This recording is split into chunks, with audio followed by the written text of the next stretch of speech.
ராஜா sir எப்பவும் சொல்லுவார், imperfections இருக்கணும், அதுதான் மியூசிக் இருக்கணும் பாரு. ஆமா, கரெக்டாக அந்த மெஷின் மாதிரி ஆயிடும். வெரைட்டி தேவை இருக்கு. அதாவது எல்லாத்துலேயும் ஒரு பாசிட்டிவ்ஸ் இருக்கு. ம். அது நெகட்டிவ்லேயே ஒரு பாசிட்டிவ் இருக்கு. சில சாங்ஸ் வந்து இப்ப ரொம்ப கரெக்டா பாடினா அதுக்கு மரியாதை கிடையாது. ஒரு ஃப்ளேவர்ல ம். அந்த ஃப்ளேவர் இருக்கு, அது ஹிட் ஆயிடுறது. ஓஹோ.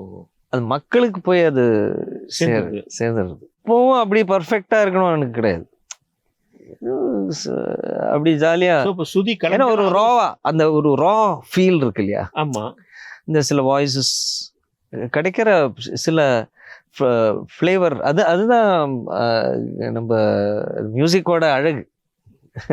Imperfections are also, Raja sir எப்பவும் சொல்லுவார், இம்பர்ஃபெக்ஷன்ஸ் இருக்கணும், அதுதான் மியூசிக் இருக்கணும் பாரு. ஆமா, கரெக்டா அந்த மெஷின் மாதிரி ஆயிடும்.